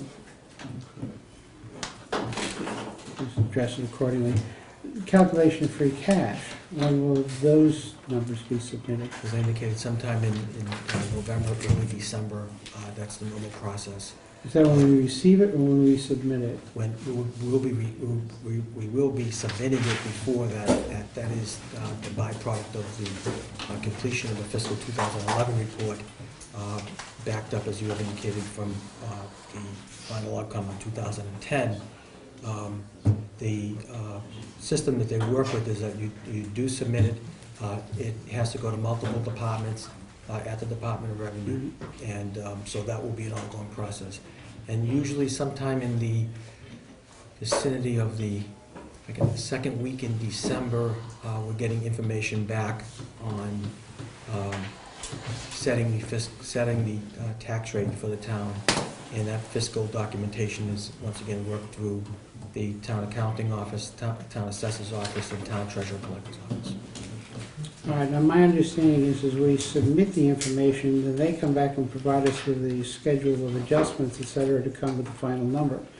So would we be better to wait until that was returned from the state? Yes. Rather than to see what is submitted to the state? The system is, some of the members around the committee understand it to be, is the system, it's Gateway, Mass Commonwealth Gateway system, and it is a multiple interface between cities and towns and their respective department representatives at the Department of Revenue. And I would request that you look at the final reports, because there's always give and take back and forth on projections that we make, I have made, and documentation to back up that process. And once again, the accounting office first, the assessing department, treasurer collector's offices has multiple roles to play in that process. So it is a process per se. Internal Until we process. receive back from the state, we're not sure of the number. It can change several times. That is correct. Mr. McDonald? We were having Mr. stuff Paulson, I'm first. sorry. Maybe the same question. I hear 2011, but I don't hear, what I want to hear is something about 2010, and more to the point, $919,000. From what I can understand from what the state was told, and I understand correctly, they're not going to approve anything until we clear up 2010, which to me sounds logical, but that's just me. So I would like an answer as to what. That was my understanding, is that 210 in 2010 and 2011 would be submitted. Well, no, what I Can't heard do here 11 is- without 10. It's No, impossible. what I heard was 2011. Mr. Chairman, I did say 2010, that would be backed up.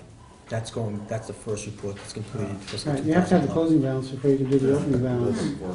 So it would have to be, they'd have to be together. So my understanding through you, Mr. Chairman, is that we will have the 2010 audit and the $919,000 taken care of in November. Is that what I'm led to understand as a member of this committee, as a citizen of the town? To answer the question? Mr. Chairman, through you to the members, I will get the audit report to you, and we will see clearly what had happened in fiscal 2010.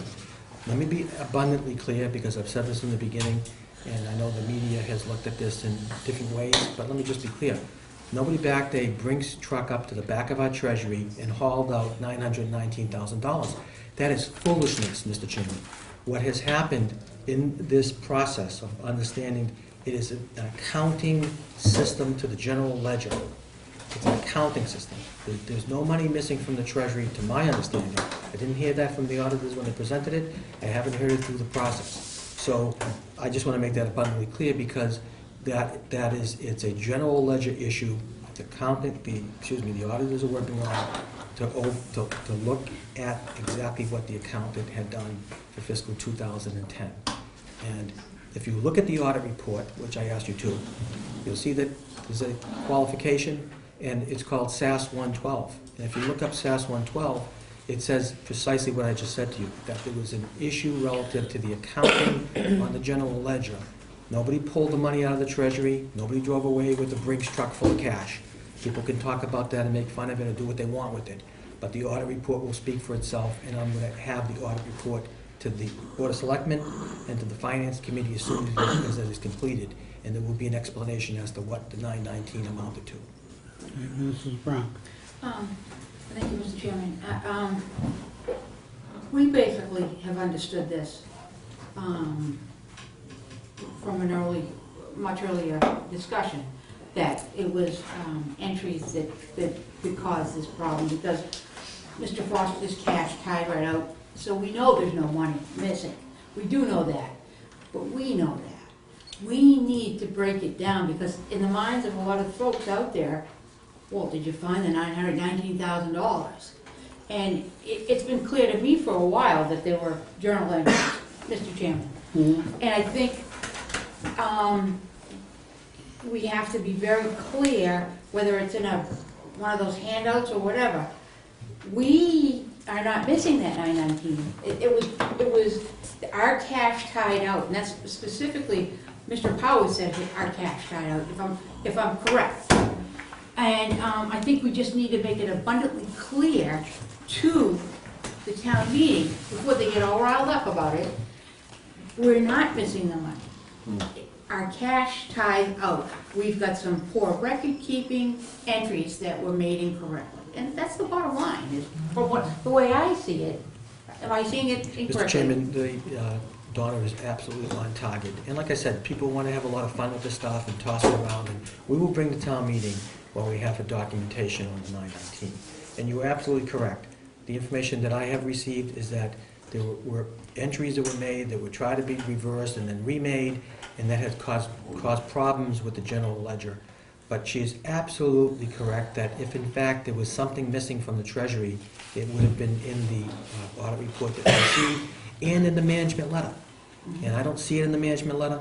And once again, I saw SAS 112 for qualifications that were made, and that's what the accounting firm has to do to basically stress that there's something amiss with the way the general ledger is working and the not working.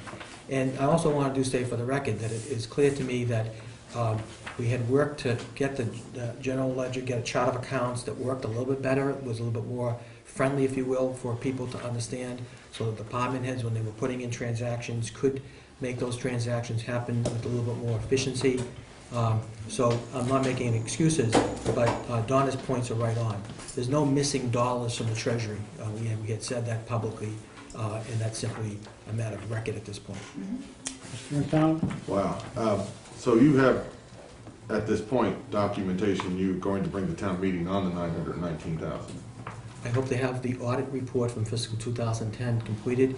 If it is not completed, I will bring a letter or some form of reconciliation from the auditing firm to say this is where things stand at this point in time, and this is what we believe happened to it, the 919,000. So it's possible that we may get a chance to see that before we go to town meeting. I'm not talking about 6 o'clock before town meeting, but maybe as early as a week before town meeting. Mr. Chairman, I can't say the exact date, and I understand the gentleman's point, but suffice to say, the 10 and 11 issues do not impact where we are with regards to any of the articles on the warrant. And it's not a rehash of the budget that got approved back in April. I will bring, as soon as it's ready, I will bring the report in, and that's what I've committed to. Let me finish up then. First off, thank you for August and July, because that kind of gives us an end point, and now if we can get the 2010, 2011, maybe we can put it together and come up with something. But anything that happened in 2010 impacts 2011. regardless of, it may not impact your budget, but it impacts 2011, which also impacts 2012. So they do have an impact on 2012. Whether or not it's a distant impact because it came through 2011, there is always an impact to those. Second off, I don't know that we should even discuss the $919,000 at town meeting from our standpoint until we see something, because I'm not saying the money's missing, but I don't know how much they found, I don't know how much, but my point is, for us to get up on stage and represent the FinCom and discuss something we don't have any documentation on is not a good move on our part. Just I my don't feel opinion. that we would discuss it. It's their presentation, and it's the key. That's the whole thing. What we're talking about is how we explain the $919,000. No, we're looking at how they explained the No, but I mean, $919,000. one of the comments that was made was that we want to make it clear to people that there's no missing money, there's none of this other stuff. Until we have a document in front of us that states this is what happened, I don't think we should discuss it on any level, us personally. Mrs. Frank? Well, now wait a minute. It is a documented record that our cash was in line. That's correct. And it is. So why, why do we want to keep this floating out and Limbo. yeah, I mean, we know that the money's not missing. We know it's not missing. The cash tied out. And when the cash ties out with Mr. Foster, and Mr. Powers says it's fine with me. I don't want to keep all this stupidness going around. There's enough legitimate stuff going around. Mr. Paulson? The error or errors apparently are going into the general journal, the book of original entry into the general ledger. I mean, that to me, at least my assumption, is that that's where the issue is. Let me pose what might have happened, which would be a major problem. Department A is supposed to get a grant for $5,000, and Department B is supposed to get a grant for $10,000. Okay? Department B suddenly gets money in the ledger for $15,000. $5,000 more than they were supposed to get. This is hypothetical, cash ties out, but they got more money than they were supposed to. And they say, hallelujah. Hallelujah, I got $5,000 more, and I'm going to spend that money. Now, that, ladies and gentlemen, is exact. I'm not saying this is the case, but my guess is that that is the case. And then we really have a problem, because the people who gave us the grants are going to say, why don't you spend $15,000 over here? You're supposed to only spend $10,000. We're saying, we have treated this rather cavalierly. I'm not saying I'm correct in my assumption, but the error has to be, in my opinion, between the ledger, between the journal and into the ledger. The money can be right, but it can be in the wrong pots. That's correct. That's what we're waiting to hear is where the. I agree with that. Well, It could be in the wrong pots. Treated very seriously. It could be in the wrong pots. I don't think anybody is belittling the issue at all. All right, the question, I think, was utmost in everyone's mind, particularly when the term fraudulent entries were made, was that there might have been a loss of cash. All right, and as Mr. Andrews has said, our auditor has said repeatedly that he did not find a loss of cash. He found general ledger problems, but he didn't find a loss of cash. Now, there could be problems with grant agencies if monies were spent in the wrong places. But again, I'd rather not speculate. I don't think the committee should speculate at this point, but you're welcome to if you so desire as a committee. Mrs. Gutierrez? I'm just fine, thank you. Oh, I thought you had your hand up. I Mr. Gray? would just agree that the committee should make no statement on that whatsoever, because we don't have any information. No, we don't. I mean, individuals, as you say, can do whatever they wish, but the committee as a whole is not. Okay. Mr. Chairman, if I could shift gears for one Yes. minute, just to keep everybody in the loop. As I've indicated to you this morning, that the screening committee, it will be activated as of Friday afternoon. Hopefully, second round of interviews for town accountant. I'm going to ask if it's okay through you, Mr. Chairman, but Samuel Gray worked with us Selectman Begley, Anna Miranda from the school department, and John Foster to chair the committee, the screening committee. We'll have to get those resumes together. Friday's the cutoff, so probably for you, Mr. Chairman, Sam, sometime on Monday or Tuesday, I'd like to activate that committee to get back before them. Hopefully, a new set of applications and resumes for town accountant. I'm looking for the screening committee to send to me, as I have done in the past, 3 to 5 names of hopefully what they feel are individuals that can do the job as town accountant. And once again, just want to make sure that that was noted for the record. Okay. It would be my understanding that until such time as we get a town accountant, that the members of the screening committee would remain the same, so. Yes. Yes, I did apologize. Mr. Gregg will continue to participate. He was out of town, but I tried to reach him a number, and we did talk. And I think this is the right way to go. I know it's the right way to go. And I will follow the guidelines from the committee as they send me hopefully 3 to 5 names. We got a lot of applications?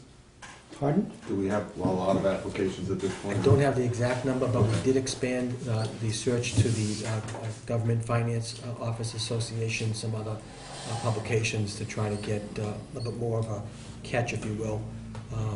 And I know the committee worked hard in the first round to send me a couple of names, and it just didn't quite work out at that juncture.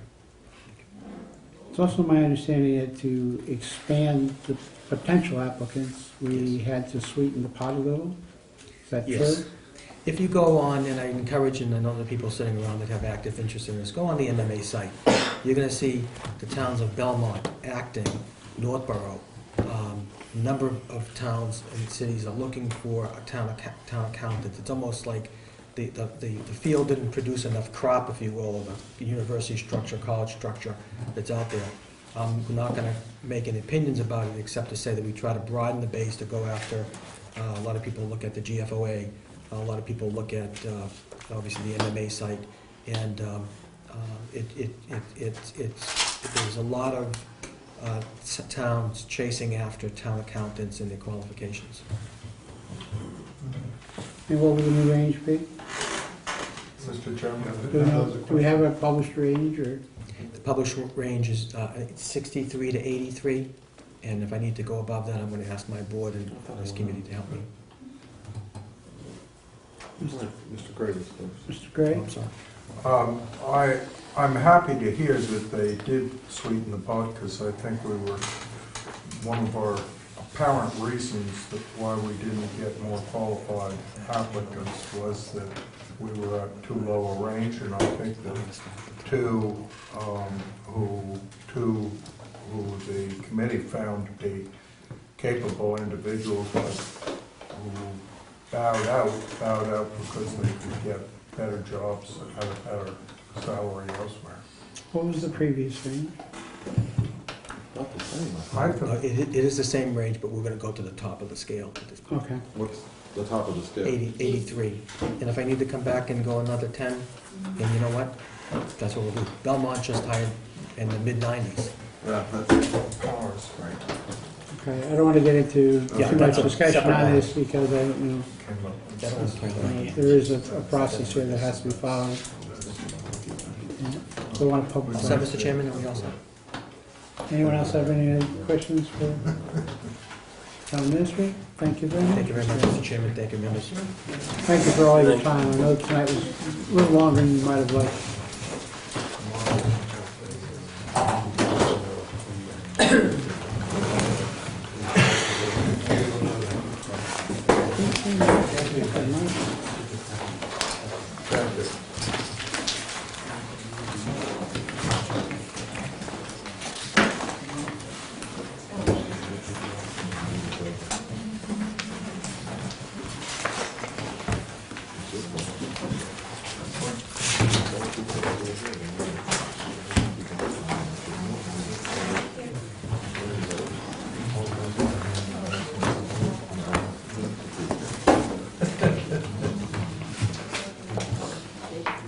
The next item on the agenda is motions and the presentation of recommendations. I would recommend It's up to the committee, but I would think whoever made the motion would also present the recommendation. I didn't hear you. Whoever makes the motion would make would read our recommendation as well. Okay. All right, with that in mind, are there any particular articles that anyone would like to make the motion on? On the ones that are being removed, So noted, Mr. McDonald, you have your wish. No, wait, let me go back. You have your wish? Mr. Chairman, he does not understand the rules of seniority. I was there first. Mr. Paulson has, I stand corrected, Mr. Paulson. Mr. Paulson is the... What I was asking, with a certain amount of fear in my eyes, what I was asking is, when we did the write-ups for each article, are you suggesting that the ones we did the write-ups for are the ones we are presenting? That's what I'm... I knew there was a reason why we thought he was qualified for this committee. Well, no, I'm not suggesting that, but I'm just saying that's probably not a... All right, Article 1. Anyone wish to present that? Mr. Mr. Article one Trudell? gonna be divided up. Mr. Trudell has a planned absence. And that's right. Starting on the first day of town meeting. And going through the last day, or Whatever it might be. How perceptive of you. The chairman will present Article 1. That's a good thing. Article 2 is a citizen's article, so there's nothing to be done. Article 3, slow down there.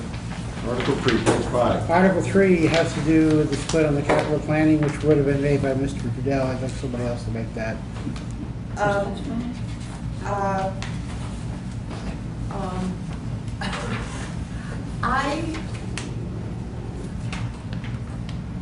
It's a 3-3 split, huh? Yes, ma'am. I can do that. All right. Process here with, What was that? 3.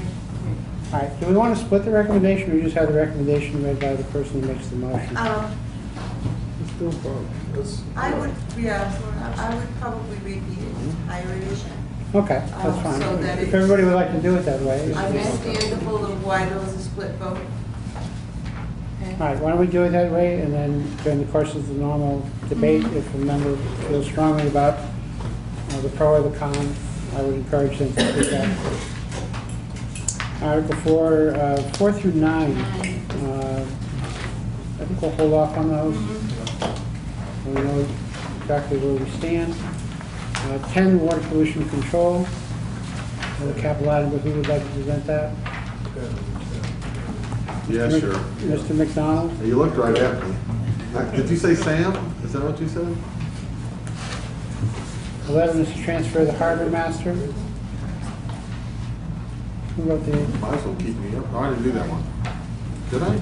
Sam, could you take that one? Sure, I'll take that Which one. one is that, did you say? Harbor master. Okay. 11. Sam?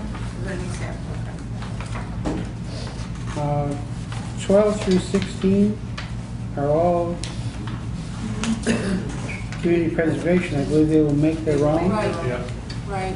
They will make their own. Who has to read the recommendations? Do we read the recommendations? I'm not asking. We're usually asked how we vote, and I would say at that point we should give our recommendations. Mm-hmm. It's going to be the volunteers. So, No, I'm doing 17, I can tell you right now. so it's 12 through 16, correct? For who? Oh, I know Renee's got her hand, just waving in the air over there. Could you deal with those, Renee? 12 through 16. 12 through 16, just, it's reading our recommendations. Okay?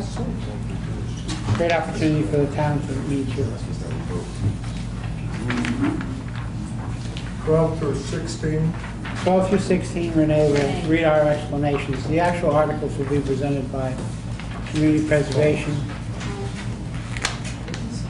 And our votes and recommendations will come from Renee. Article 17, Which I always do.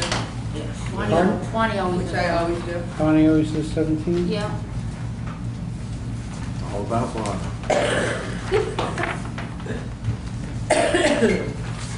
18 is the earth removal. I'll That will do that one. be the citizens, and Donna, you'll take the recommendation. There's no recommendation here, but we do have one. We do have two, if you remember, I'll send them out to you. We have a pro and a con. Okay, good. Who would like to do the pro? Nobody. Who would like to do the con? Which one Donnie's is the that? con? 18? 18. There's no There was no pro on it, was there? There's no con. It was No, it's all again. We were all So no right. pro. 606. Yep. Are we on the same thing? Yeah. So Donna's gonna do 18? All right, Donna, you're going to do 18. Let me check. I But it's believe there pro was and a con. positive It was con anyway. 06, Yeah. 0. 060. And the, explanations and here. if I may, the recommendation I don't think is, I think is incorrect.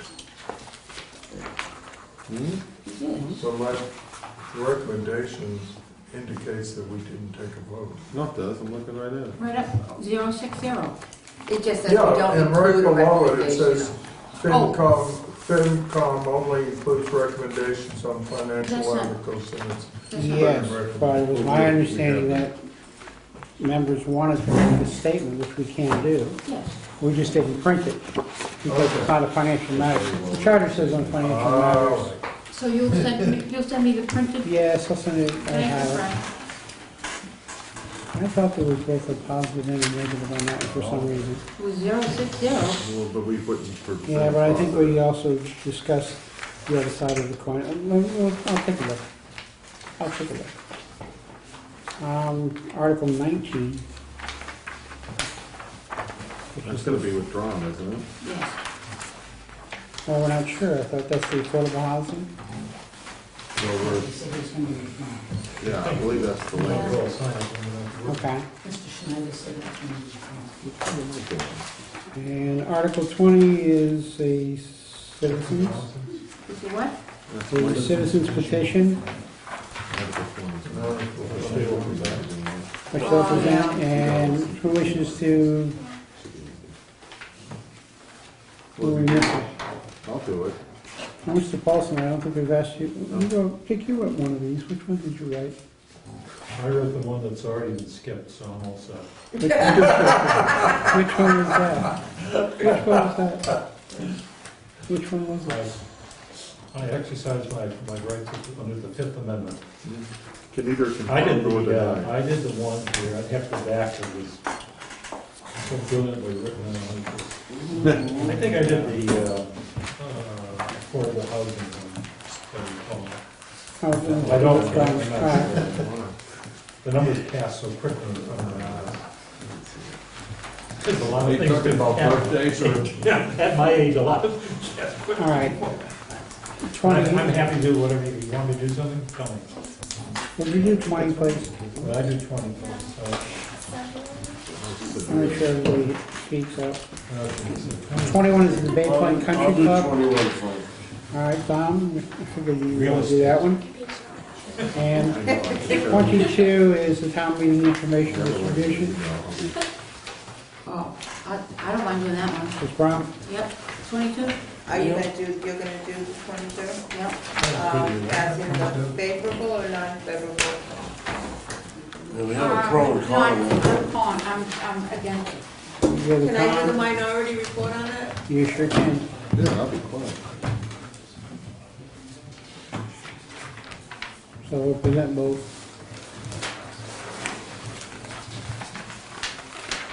We're all set in the actual motions themselves. We'll make them according to that schedule unless it's to be made by the party who has the right to a 5-minute discussion. All right. Next item is fiscal year 2013 budget discussion. It's real simple. It's going to appear on the agenda going forward. We're supposed to receive our first budget December 15th. Keep that in mind because we'll probably want to meet somewhere after we receive that. All right, as soon as possible, because remember, we also will be very busy in the month of January. We have the school all-day meeting, which the principals come in and make their presentations. There's also the meeting that's required under town charter now, which is a public hearing at which the school committee runs, but the finance committee and the board of selectmen must be there. That's right, too, yeah. All right, so we have to remember that that's in there along with our general deliberations. All right, January is a very, very busy month, and February gets even tougher. I just want to bring it up. I will discuss with the town administrator that the outline is the town charter, and we've been requested also, I will discuss it with the chairman of the board of selectmen. I mean, it's very simple. We have to have certain columns in there. Hopefully, the department heads will get a little bit more information. All right, maybe an extra year thrown in or whatever put in so that we can see the trends, et cetera. We'll discuss all that with Mr. Cruz and Mr. Andrews, if he so wishes. What we're hoping to see. As far as the town meeting is concerned, that's by charter. All right, and it will be a little different than what we've seen previously. See, we've skipped estimates, et cetera, which the charter requires. Any other business that anyone knows of that I could not have possibly known of because I wasn't in the state? Mrs. Good. I don't know whether this is appropriate time to insert this since I was not on the budget, but I'd like 5 minutes to make a public statement if I could. A whole 5 minutes? Wow, that's long. If necessary, 5 minutes. So moved. Second. I have a question on this. Okay. I believe that this would qualify under the open meeting law for a executive session because it relates to personal matter. Do you wish to do it that way, or do you wish to do it publicly? I wish to do it publicly because I have a confidentiality. That's that fine. I need just wanted to make protect. sure that I offered you the opportunity to deal with it correctly. I You appreciate that. Mr. Cattolia would like to make a statement. Does anyone have any objection? I don't think we need to put this to a motion. The floor is yours. Thank you, Mr. Chairman. It recently came to my attention that my integrity to serve on this committee was questioned. Okay. I recently was dismissed from my job. Okay. That dismissal is a matter of privacy, not just for me, but for other people involved and the company itself. It's not something I can disclose. However, I will make a public statement that my dismissal in no way broke the law. It did not endanger any patient whatsoever. That I in no way, we have to follow HIPAA rules, et cetera, et cetera. My dismissal has absolutely nothing to do with any of that. It was a disagreement between me and my employer. It is a private and a personal matter.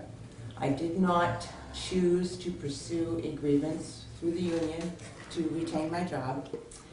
I felt as though I was not appreciated. My work was not,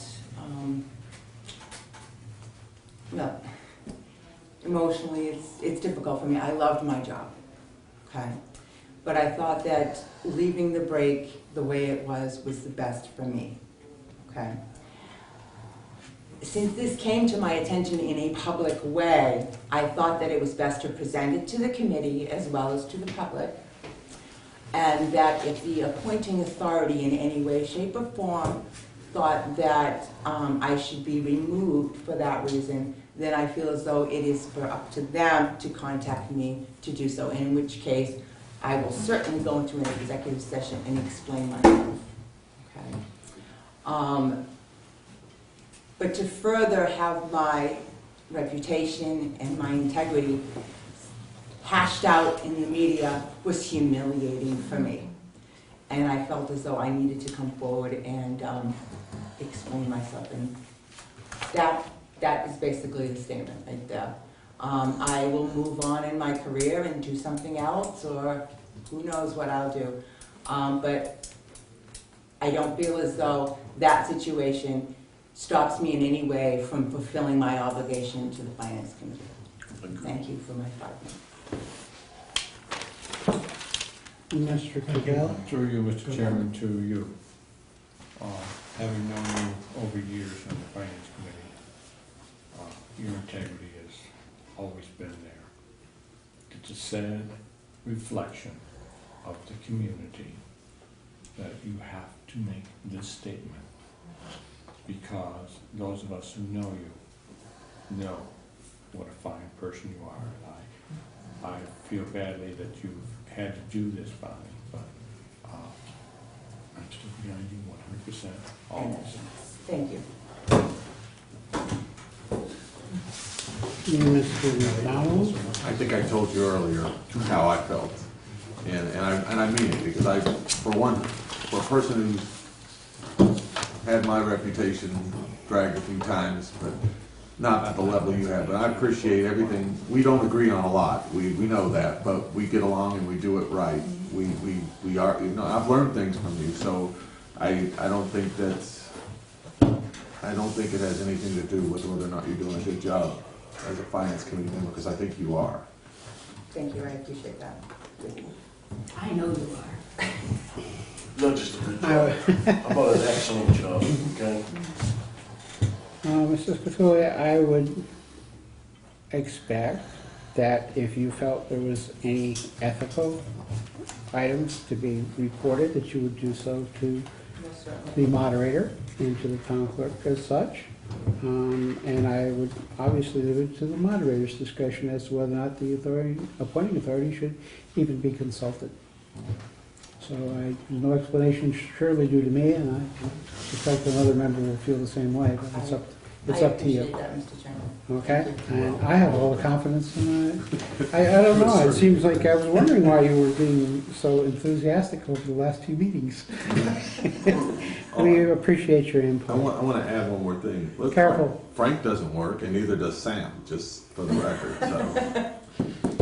We can find you plenty of work. Wouldn't say that doesn't work. All right, we can find you plenty of work with the FinCom. Liaison report? Oh, go ahead. Go ahead, Carl. Mine's very brief. Shoot, I wish I had the date with me. Regarding the Board of Health decision on the nitrogen, it is critical that we get down there and let the Board of Health to that hearing to, in my opinion, oppose it. That's just my opinion, because I believe that the $40,000 that it's gonna cost the folks that have septic systems and the $2,000 to monitor it is absolutely outrageous and will do nothing but hurt development here in our community. I think it's essential that you all at least go down and hear both sides, and hopefully that the town is not going to be able to make a decision with just on 2 Board of Health members. Hopefully they'll get another one, and at least you'll have 3 knowledgeable ones. Because I know that the 2 that are there don't want to make the decision. At some point, if you wish to make it an agenda item, we'll make it an agenda item rather than just liaison reports. So Actually, entire committee the next meeting, I would like to have it on the agenda, and I would like to bring you all the data, the confirmed data that I have. And at that point, we could discuss it. Any other liaison reports? Mr. Trudell, capital planning? Capital planning will meet tomorrow, 13th, in the cafeteria between 9 and 11. I believe we'll be discussing the warrant, Article 1. However, I have distributed to the capital planning members my rough draft of the 5-year plan, which would encompass 13 through 17. But I've also included 12 because of Article 1. Capital plan's got a long ways to go to be ready by the 15th of November for submission to the town administrator. So, just so you know that that's, the 5-year plan is coming along. Capital plan meets tomorrow. That's it. Any other liaison reports? We may have to discuss a conflict with one of my boards. Okay. at another date. I just want to mention that. We can do that. Okay. Did you want to just discuss it with me personally, or do you want? Well, I don't know. My wife was just appointed to the Board of Library Trustees, and I'm the liaison for the Library Trustees. Is that a conflict? Because I really enjoy their meetings. No, it's not a conflict as long as you publicly announce it. That's it? I'll check, let me check, I will check. I will check if Okay, I that's a just want problem to or check. not. And not like I have any You're influence right, over it Mr. could Flaherty be, at all. I will check on the ethics. It's an ethics, it could be an ethics issue. But again, also, I mean, we're not making any decisions. Well, no, you've It's met just my wife. I It's a really don't have a lot to communications say. channel. Let me check on the, before I say yes or no, I'll check on the ethics side of it. All right, there is the Mass Association meeting for financial committees this Saturday. So far, it looks like I'm the only one that's going. Thanks a lot, guys. Represent us well. All right, so there was no other issues, because Kelly, you heard from no one else, right? Okay, they'll jump ship. I don't blame you, I wouldn't rather Franklin would be in the car either. New business, I think we already covered. Next meeting. I think we should meet next Wednesday night. I know you're copying out all the time. It would be the 19th, which would be the Wednesday before town meeting. So hopefully we can avoid having any meetings directly before the witching hour on the 24th. But at that time, I'll try to wrap up everything as far as motions and everything else is concerned. I'll try to keep it short. Before we adjourn, Mr. Chairman, is there anything that would it be appropriate to ask if the moderator has any suggestions for town meeting from us at all?